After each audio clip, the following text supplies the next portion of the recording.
Okay, my YouTuber fan. Today we're gonna do something new. My radio inside the cab, not doing too good.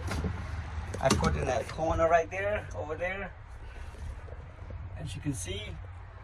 But the salt moisture that goes in around this out here kind of destroy it. So I bought a new one. So we're gonna cut a hole right here. I'm gonna buy a box. We're just gonna put a box right here to hang down, so to to control the radio right here. So the radio is also gonna tap into NEMA 2000. By means of that the navigator or this charter is gonna connect it to the radio. That this unit right here can actually control the radio without touching the radio. So either way. And then later on, I'll run another cable down here to put another display right here, so I don't, my neck doesn't always have to be here looking at it.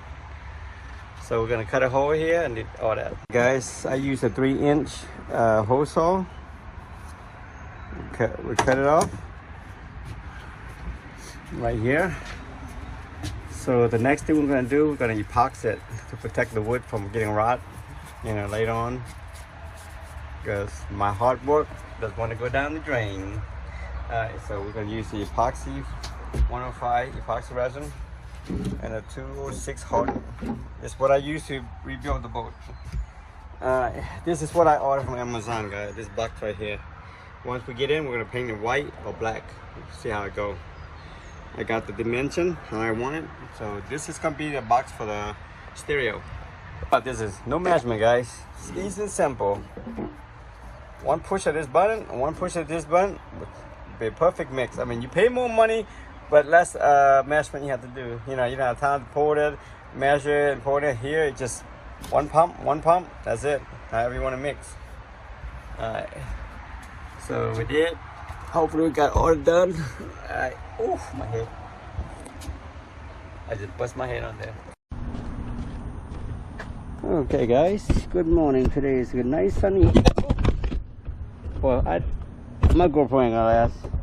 If I can drop it like this, I'm gonna cut a hole saw off of this.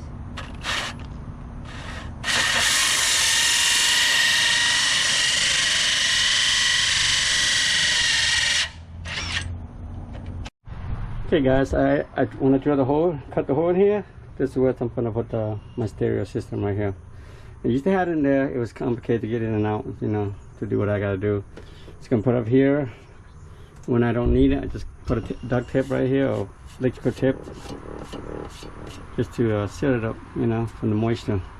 When I'm using it, I just open it, just take the tape off, be easy to give it ventilation. Okay, guys, I pre-wired these last time, so we're gonna tighten all this stuff nice and neat. My system's always is gonna hook up to NEMA 2000, which means that these two guys can control the stereo system. Either way, it's right next to each other. I just hook it up, make it more fancy look. So that's gonna be hooked up to NEMA 1000. It's gonna connect to all this. So I'm running the wire to that pipe. I fish it out this way. As you can see, I see my fisher. So we're gonna fish this. It's going to I'm running 4 wire. One is going to the amp, and 2 is for the RCA jack to go to the amp as well. One of these Y is going to be for later use whenever I need. Let's go ahead and pull it. Alright, guys, we got everything nice and neat.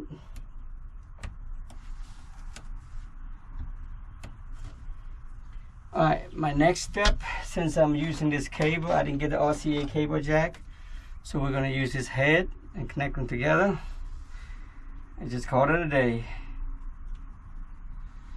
Don't know which one's positive, which negative. We're going to figure it out. Alright, we're going to play with it.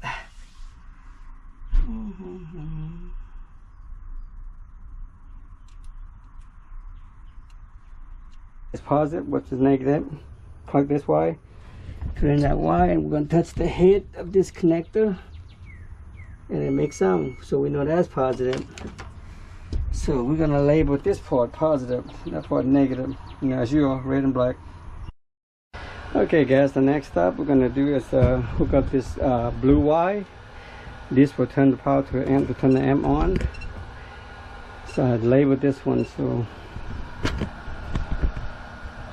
So basically I'm using both two wire. The reason I do that, when I turn on the amp, maybe I turn on some blue LED light as well. Okay guys, hook up. As you can see, with both working, this one can control. You can turn up. I gotta find what that humming noise is. Figure it out. I need to ground it. I think I need to ground this case and ground something. Technically, sometimes you have to have ground in one spot.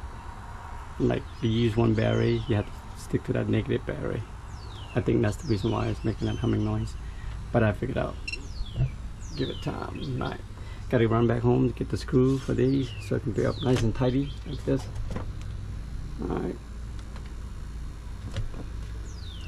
Okay guys, I'll be back, and as you can see, everything's hooked up. Can you recognize that wires, and we're done. My system is complete.